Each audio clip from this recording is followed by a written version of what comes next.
You're listening to the Breakaway Wealth Podcast, the show that helps you build wealth faster, think outside the box, and break out of the herd. Here's your host, Jim Oliver.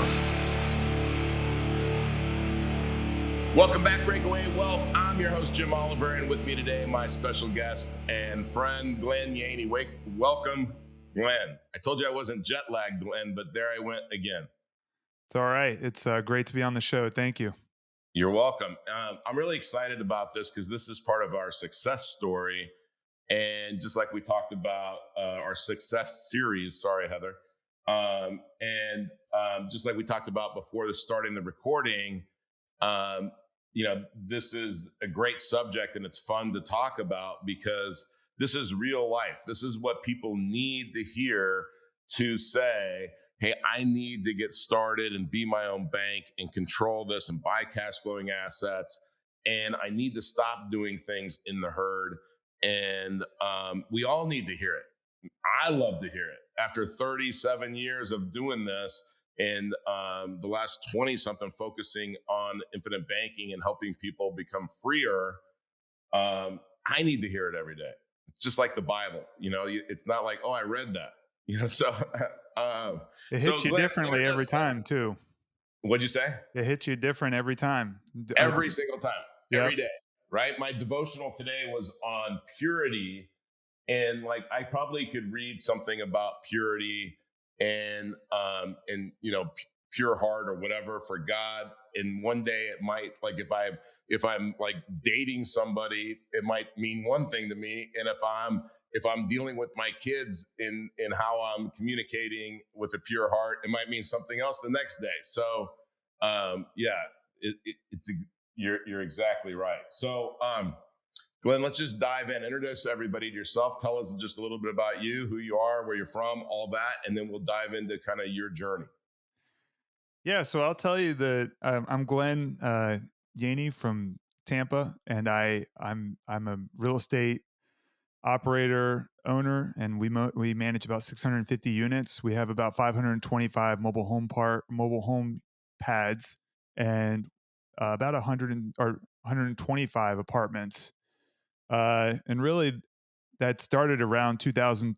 My journey started in 2013, getting a regular grown-up job, and I tried to look into as much financial information as I could, and the common information is to put all your money in your 401k, and then when you're done, you can invest that somewhere else.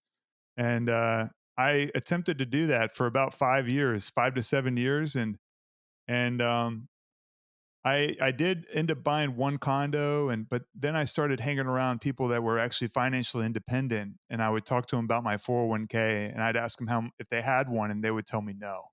Yeah. No 401k. What are they investing in? Are they investing in the stock market? Almost $0 in the stock market, and they're just investing in real estate and businesses, and that's really. It took me about 3 years just to figure that I should not put any more money in my 401k. And that's really the beginning of the journey of my, putting money towards cash flowing assets. And, from there, we can go from there. So, let's just start right there because, you come out of school. I mean, you had a considerable amount of money in your 401k, hundreds of thousands of dollars, right? Yeah. And Yep. a lot of people never get to that point, let alone in 5 years, 3 years, whatever. I mean, they never get there, but you did. So you were disciplined. You were a person of action, even if that was the wrong action ultimately, but you were taking action. And so it's important that you said something. You said a lot right there in that brief statement. You started hanging around with people that were financially independent, people that you wanted to be like, right? We all want to be financially independent. We should. And we all want to have wealth, not to hoard it, but it gives us impact on the things that are important in our world, whether it's the kingdom, whether it's your favorite charity, your family, whatever it is. We should all want to be wealthy. God wants us to be abundant, not scarce. but you started hanging around with those people. You were willing to learn, so you didn't have the arrival syndrome, like Nelson said, where hey, you can't teach me anything. And you started to do a deep dive into it. So, like taking that action is I commend you for that, but I'm impressed with that because so many people just sit back and they don't do that. So, what was in your background, or what was in your confidence level at that point where you just said, hey, I'm going to do this? What was the what was the driving force? Yeah, so I mean, I have a little bit of experience. My parents had money in their 401k. They uh they ended up losing their house during the recession. They drained their 401k to uh save the house that they and the problem with that is that when you pull your money out of your 401k and you're in distressed already, you have the tax bill to hit you over the head to take you out completely. Yeah. and that was my experience with watching that happen to my parents. And I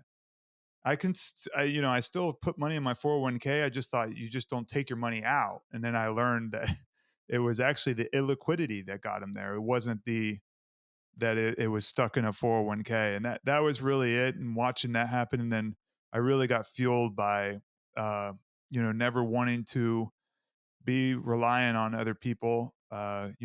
The W2, it feels like a warm blanket, but it's really the most riskiest. The 9 to 5, if that's all I'm relying on. So the goal was to get diversified through income assets to offset my risk that I was getting 100% of my revenue was coming from one source of income.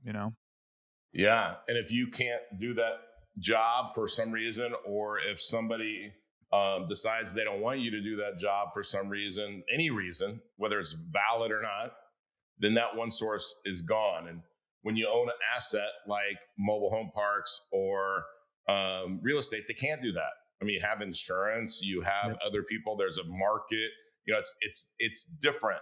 And when you start thinking that, hey, can I not exchange time for money anymore, and do I know the path? So like once you kind of figure out that whoever controls the money makes the money, right, is it becomes clearer. So um so what did you do to learn about infinite banking that made you comfortable? Were there other people doing it? Did you read books? Did you watch videos? I mean, I know it's different today than it was then, Yeah. even a few years ago, but like, because the way that we consume information is so different now. But how did it happen for you?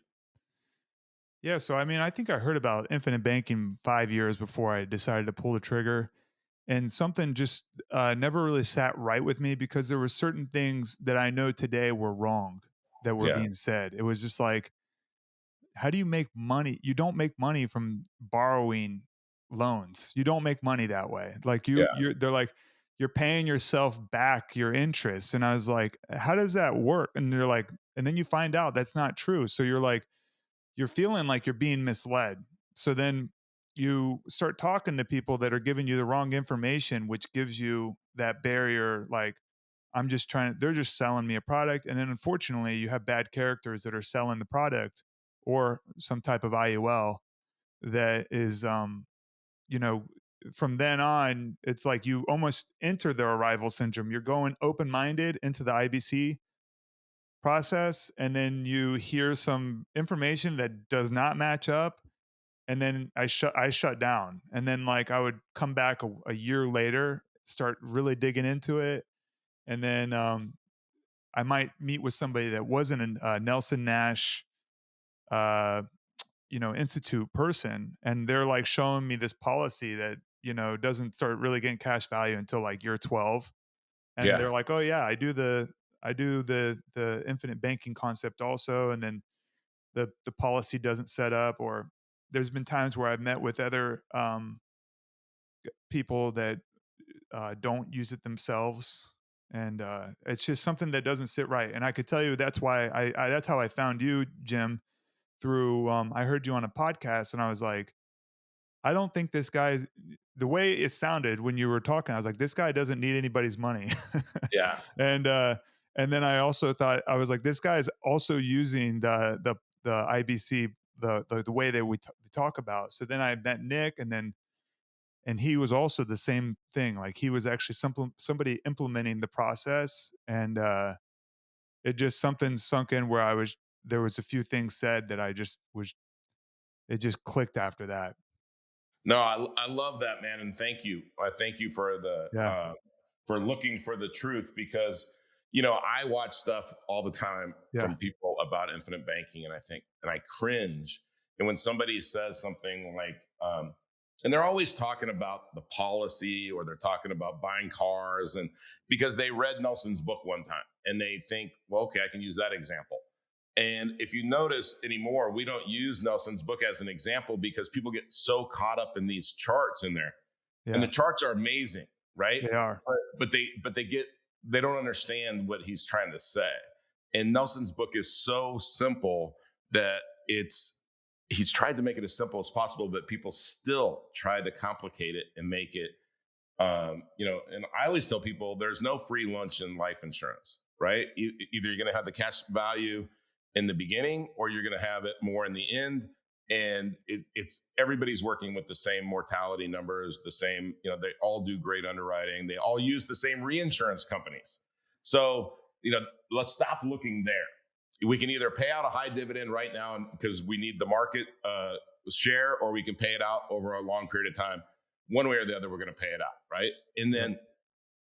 then really it's about the system and what you're going to do with the money. And then what you realized is, and you had to learn about mobile home parks. You had to learn. I'm sure you didn't just know about that, right? No, And still apartment learning.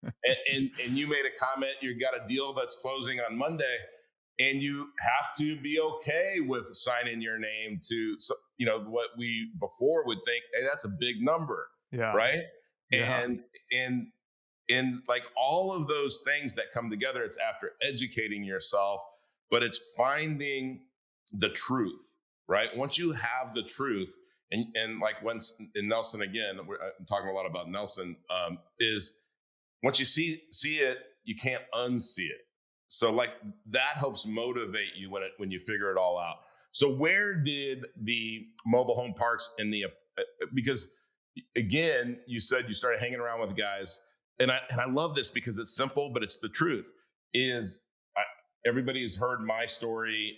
I started talking to people about how I looked at my clientele that had $700 million in. I was being a great money babysitter for them, and I thought, how did they make their money? And for me, for those $700 million, the people that held that, it all came down to businesses and real estate. And so I love that it people sometimes think, well, there's other ways. Okay, show me where there's other ways. Because everybody that I talk to, those are the ways. So talk about that. How you like how you started hanging around. How did you find those people to hang around with? Number one. yeah. So I mean, I'm somewhat obsessive as I am with IBC. I mean, my job was very tough. It was 70 hours a week, and it was a very niche job. I was a leasing agent for a big institution that we leased about. Um, when I first started, I was leasing about 35 houses a month. And then when I left, I was managing a team that leased 350 houses a month. Wow. So we have, you know, it's like we're leasing a full apartment complex every single month, is what it was like. Wow. And it was pretty intense. But COVID, going into COVID, it put me like grinded me to the ground because it was everything systematic. You had to track everybody. I started figuring out like how much how much break each person was taking from their computer, and I didn't want to control other people. I was like, I don't care if somebody takes a 15-minute lunch or a 15-minute break. It's like I don't know if how many times they've taken it today. So it started with like really just being driven by like how do I get out of my 9 to 5. And then I found one guy, he had 20 units apartments, and then I found a guy that he was renting a house for his ex-wife, and he was making about $60,000 a month. And it was Mm, the most money I've seen going into anybody's bank account that was renting from us. And then I asked him what he did, and he says, I own mobile home parks. So then I just started calling him, just said, hey, what do you, I wanted to introduce him to some people that might be able to help him, trying to, kind of figure out what he's doing. And then on my days off, I would have days off on Tuesdays and like a Sunday or something, or Saturday. And I would take every Tuesday and I would ride around with these guys because they were working like on their property. mm. So I would ride around with them, and they would teach me, what they're doing. And then I had one guy, he had 20,000. I met him with 2,000 units, but now he has about 20,000 units. And I'd come over to his house every Tuesday night, and we'd have steak, and we'd watch Fox News, and and and he like teach me about real estate is what he did. Like I didn't have a clue what I was talking. I just complained about my job, and he'd tell me why I'm wrong, all the time. Glenn, I see a book in the making in this story, Yeah. because that's a great. I love everything you say. Like you say, like I'm trying to think of the right analogy, but you know how like when somebody says something and maybe it's something that's a short verse in the Bible, but it has like so much stuff to unpack in a very short like thing because you did all of the right things. It's like find somebody that has what you want and do what they did. Learn from them. And so many people go, well, I can't really go to somebody who's got 1,000 units. They're not going to take time to talk to me and teach me.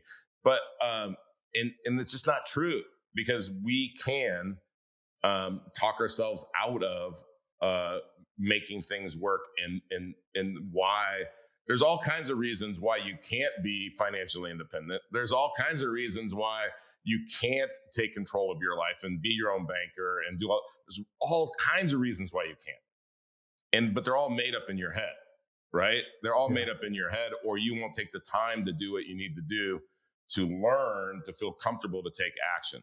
But let's go and just talk about from day one when you said, hey, I'm going to do this, to now. How long has that taken you to go from being a W-2 employee to and whatever you would consider fully financially independent and free? I so really the real switch happened was when I just decided I had so first thing I thought of is I learned that savings rate is the most important thing you can have. If you can't save your money, you're never going to be financially independent. So I figured out a way to drive my expenses down and raise my income. And but I was still contributing to my 401k. But then the second I turned off like the contributions to my 401k, it actually took me about 2 years to break away from my job, and I had pretty much a nice runway to become financially independent. Two And years. yeah, That's 2 years incredible. focusing on only putting my money into income producing assets, not speculation, not wondering what stock is going up, or something I can't control. It was just like, how do I lower my expenses and increase my income? Yeah. You know, so if you think about it, one of the things that I love about what you did, and I'm sorry, I'm going to just say this part of it because I can't think of the right questions to to get this across to the audience, is you took $300,000 thereabouts, right, in your 401k, Yep.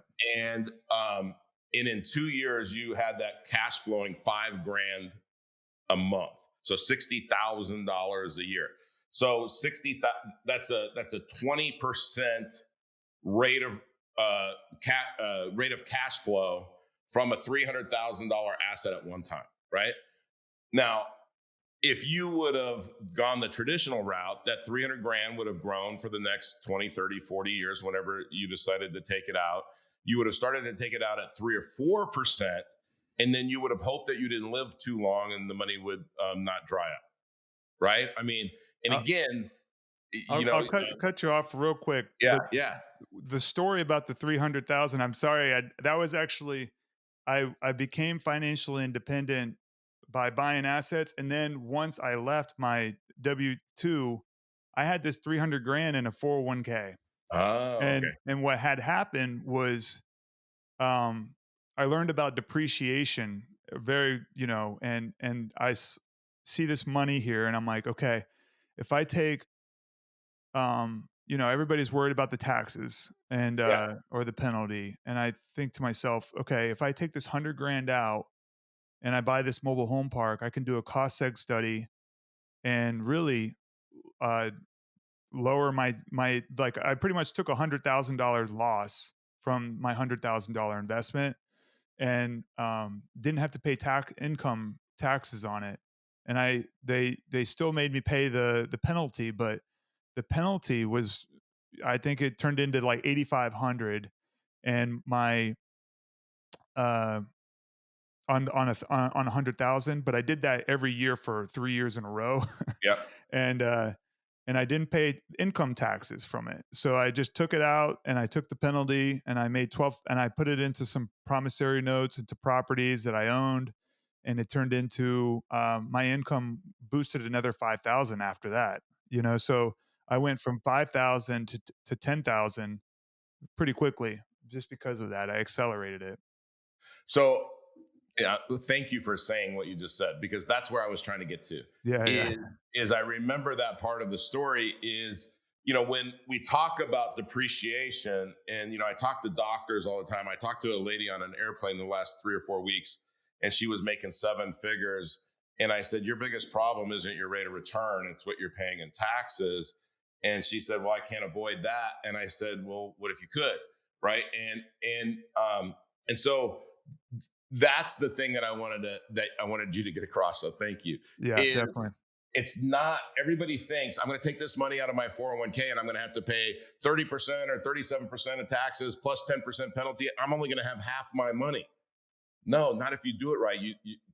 You did it right, and you only paid the penalty. Yeah. Now, taxes are going up. We know that because it's math, right? And so getting out of that is so important. And I'm going to just go back to the really basics for the people in the audience that haven't heard this before. But these are three questions that I'm sure that I asked you way back when, and you already knew the answer to these questions. But are taxes going up or down? Taxes are going up. Going up. Are Definitely going up the money in your pocket worth more today or in the future? Today, because of today. inflation. When I was a kid, you could buy 5 candy bars for $1. I know I'm old, but that's amazing. Now you can't buy one. And would you rather pay tax on the seed or the harvest? The seed. And on the seed, right? And if you didn't have to pay the tax, but you could pay a penalty of 10% instead of 30% tax on the seed, would you? Yes. And so all of those things that's a 401k. Like, 401ks violate the answers to those three questions. Doesn't matter anything else. Forget about IBC. When you put your money in there, you're giving up all of those things. It makes no sense. And the government will not tell you how much they're going to tax you when you start taking the money out. And you could say, well, Jim, when I start taking the money out, I could buy cash flowing assets and I could depreciate. Yeah, you could. Okay. But for 20, 30, 40 years, you lost use of that money. And so when you have emergencies like your family did, what your parents did, you don't really have access to that money. Or if you do, it's expensive, and your parents didn't know how to do the depreciation and everything else. Yeah. And so most people don't. And it's because it's not what we're taught. What we're taught about money is a lie. And what we're taught about health is a lie, and medicine is a lie. I mean, it's to control us, right?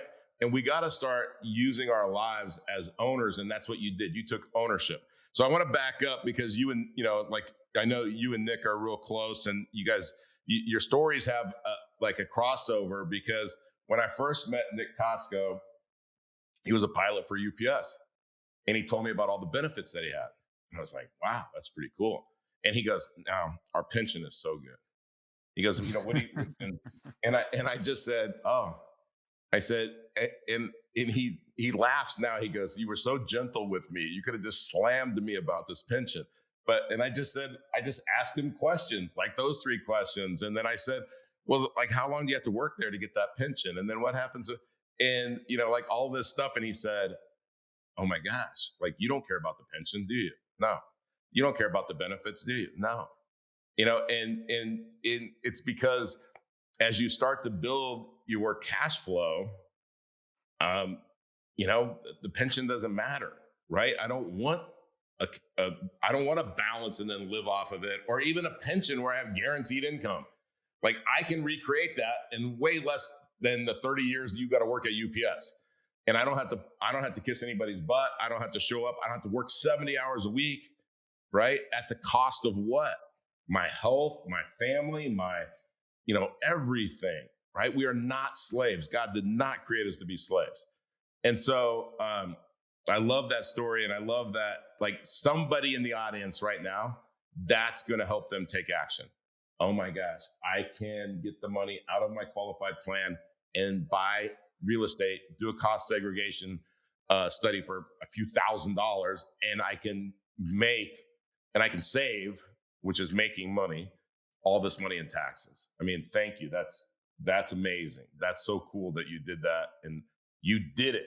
I'm tired of telling people, sometimes people don't want to hear my story over and over again. I would Yeah. love that we're talking about your story and other people's stories, because it gets me fired up if you can't tell. Like, I'm excited that you're Yeah. doing this, you know? Um, so what's your big vision with with what you're building? Because you're building more and more, because yeah, we want to keep on getting more depreciation, right? So talk about that. Like, what's your big vision, and what kind of impact does Vertical Equity Partners, your company, what kind of impact do you want you and that company to have on the world? Yeah, so I firmly believe in financial independence, and I believe that everybody has or can have access to it. I Ever since I started getting into the IBC process, I've really started kind of watching a lot of videos on it, but I started treating it as if I were the bank already. So what does a bank have? Liquidity. What they have control. They have private equity as well. They decide where their money goes and how it's invested. They have guarantees in place. And really, when it comes to investing, that's kind of where I've started to pivot towards. So for me, I have about $500,000 in like promissory notes, which is like a earned income, but you can also invest in actual equity products as well. So there's the equity that is paid. You get paid distributions when you're profitable.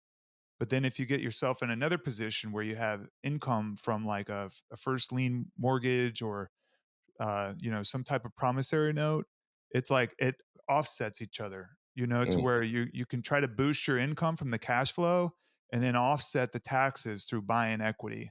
And that's kind of what I've done. But through infinite banking, it creates more of a peace of mind because sometimes I could tell you before I started infinite banking, I felt like I was being a little reckless. As a real estate operator, you're constantly finding a new deal, putting money into the next deal, lowering your reserves, and then you become almost unfinanceable to the banks because you don't have a reserve. And I met mhm, a very successful guy. He probably makes about $1 million a year, and he was one of the other people that told me that he was doing IBC and he wasn't selling it, and he was telling me I use my IBC for bank reserves, and I sign as a key partner.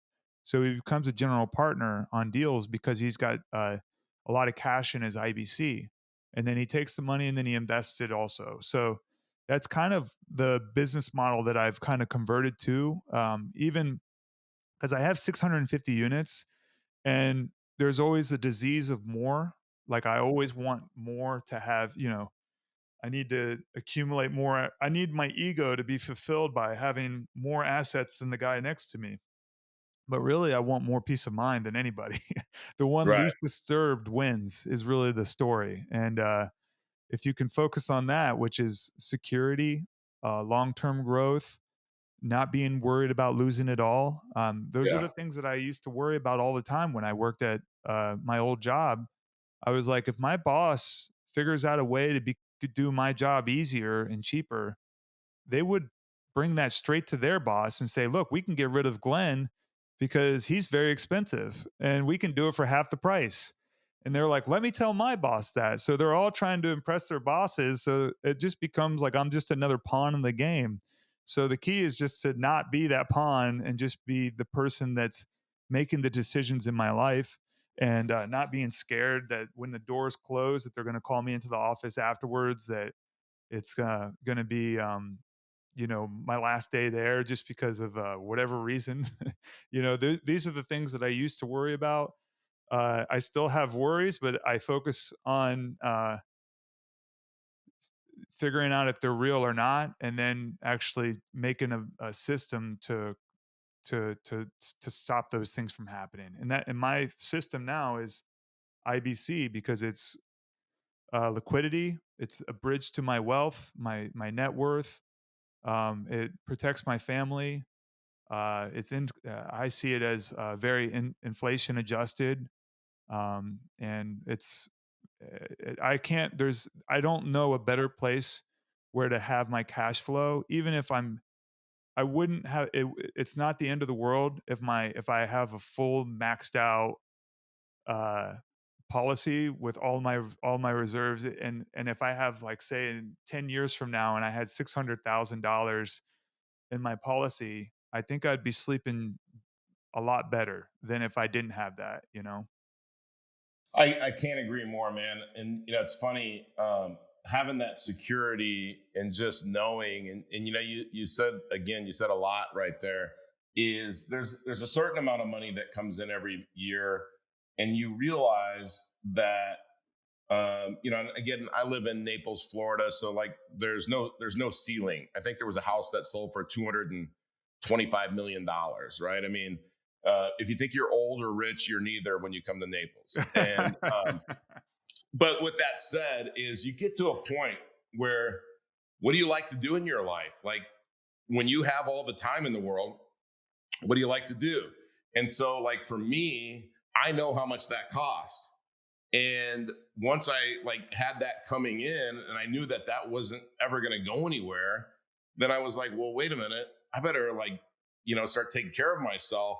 I better start doing this, because, and then it just grew from there. And I go, well, I don't really need more money, but more money keeps flowing in.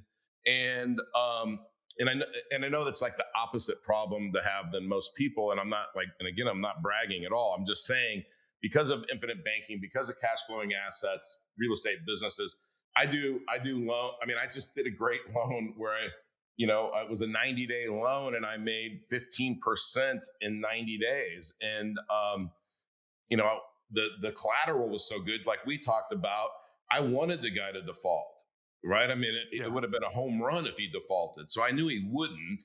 But you know, it gets to a point where it's just like, now I can focus on the things that I want to do.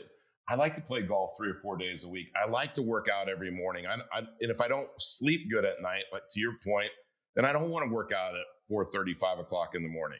But if I sleep solid, because I'm not worried about anything. I mean, I'm normally worried about, how am I going to communicate this to more and more people? I want to help more and more people. That's what I think about.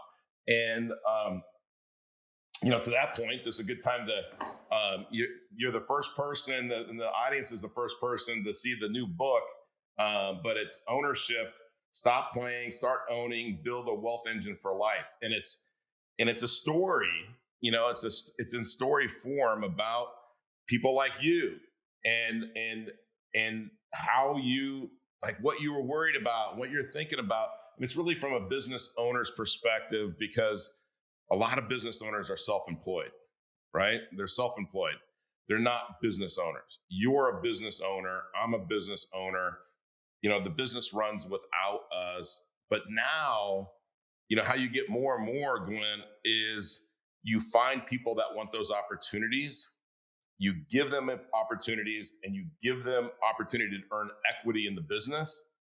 And then you guide them. And Nick and I just did this with a young guy who's an IBC client. His parents are business owners. He knows all of this stuff. He's a young guy.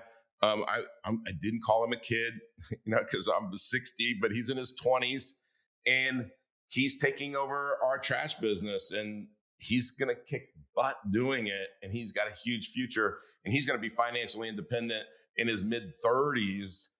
And I just, man, nothing makes my heart happier than to see success stories like yours, and to see somebody that's going to have that success like him.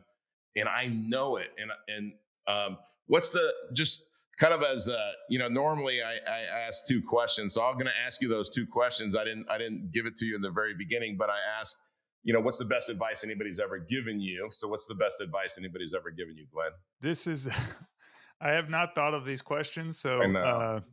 I didn't give the- you a warning. I normally do. I'm sorry. I told you I was still jet lagged a little bit. so, I know this might go against the IBC, but the thing that a mentor with the 2,000 units, because I just got over losing $10,000, Hmm. and he said to me, "You can only make $10,000 so many times in your life and save it. So make sure you make it count when you invest it." And Yeah. it kind of goes right with IBC, because it's like we have to you have to protect your downside, and you want to be investing in things that are protected. And I real quick, I wanted to make a comment about your loan to the guy that makes 15% in 3 months. Yeah. I think that in itself is a great example of like how you get more than 15% by giving that guy a loan. You didn't even want to take the asset from him. You wanted to see him succeed. And then you also get paid. And because he was able to pay you back, it becomes a win-win situation. It's not like you were taking from him and he was screwing you over. It was Yeah. like you actually got 15%, which is great, and you actually watch him succeed. And I think that's what IBC really does, is you puts capital in your hands to be able to help people along the way, and you can get paid also, which is a great thing. I feel like that's real investing compared to, let's see how many more dollars can go in my bank account. It's becoming more useful with your dollars. And I love that story. I love that too. And you know what? I'll add to the story, because he was late paying me back, Oh, and I could have foreclosed, and I could have taken that asset, and I didn't. And the reason I didn't is that wasn't the purpose of the loan, yeah. right? The Yeah. purpose of the loan was exactly what you said. And he's a really good guy, and he's helping tons of people, and he's creating tons of homes for people, and he's doing really good things. I don't think he was worried about it, because he knows me, and he knows that I just called him and said, "Hey, you're late, right?" And he said, "Yeah." He's like, "Can you give me?" And I said, "Absolutely." And it worked out. Now, guarantee you, next time he needs something, I'm at the top of the list, Yep. because and I don't care if he's, what's a week or two to me. You know what I mean? It's not a big deal. And I would never, like, if somebody, the only time that like I would take the asset is if somebody wasn't going to pay me, that they couldn't pay me or something like that. If not, hey, let's extend it for 30 days. Let's come up with something. I'm not Don't tell them litigious. that though. No, I know. Yeah, don't listen to this. Yeah, but so all right. What's a book that you've read that you feel like everybody out there in the audience should read? um, I mean, there's so many good ones. And I would say that there's the one that really sticks out to me, that can work in every day, is How to Win Friends and Influence Others. Yeah. Is really, it's like you can do it with your family, your friends, and it's how you want to treat people, and it's a great book. I totally agree with you on that book, and it's something that should be required reading for everybody. But the reason that it's not in school is it teaches you how to not be part of that system. And Yeah, so it'll never be required reading. But if you want to break out of the herd, it is required reading. yeah, It's one of the first books you have to read. yep, And there's lots of other books based on where you feel like your obstacles are. And like, if you're not thinking big enough, then read The Magic of Thinking Big. If you're not confident enough, then read some of Dan Sullivan about building confidence. And everything in your life is a skill set. You can learn confidence. You can learn how to speak. You can learn how to invest. You can learn how to do all those things. And it's educating yourself. And man, we are in a, in a place in this world where you can learn so much. I can learn more in a half a day than I probably could have when I was a kid, and trying to find the right book, go to the library, all of this stuff. I can learn in 6 hours something that might have taken me 6 months to learn. And it's so exciting. So thank you for sharing that. I'm just, I'm super happy for you and your family and for your financial independence and freedom. And the fact that we had a small part in that's why I get up every morning and do this, is because I love to hear these stories. And so thank you so much, Glenn, for sharing. Audience, this is what it's about. And you can do it too. That's why we have these guys like Glenn come on and, do exactly the same thing Glenn did. And I don't mean like invest in the exact same things. I mean, whatever your things are, but find people that are doing it, learn, and then be able to tell when somebody is saying something that's not right. And that's really important. When somebody says, hey, you can make, you're making money taking loans on this and that. Okay, you're paying the insurance company interest. So that's just the fact. But what you do with that money, right? The reason the guy was willing to pay me 15% for a short period of time is he's making more than that. Exactly. So it doesn't matter. Hey, I'm making money while I'm loaning money to Jim. Well, you're not making money on the loan to Jim. That's the expense. But what you're doing with the money that Jim gives you, that's where you're making money. It's the same way with your infinite banking system. And so if something seems too good to be true, it probably is. Find somebody that'll tell you the truth and tell you, and then walk you through it, right? Like, hey, I got this question. What should I do here? And so thank you so much for being on here. Thank you for being a friend and being such a big support system in our community. And it's people like you that make this all worthwhile. So thank you. Thank you. All right, audience, we're going to wrap this up like we do and if you're not fired up about this, listen to it again, because this is what you want to do. Okay. And it's all about how you think. And we're going to wrap this up with the incredible words of Earl Nightingale in The Strangest Secret, because whatever you think about, you become. Here's the key to success and the key to failure. We become what we think about. Now let me say that again. We become what we think about. Thanks for listening to the Breakaway Wealth Podcast. Be sure to subscribe to this show wherever you're listening so you never miss an episode. If you want to start increasing your wealth building ability right now, go to community.createtailwind.com to join our free online community and get access to free, in-depth training designed to help you build real, lasting wealth. See you next week.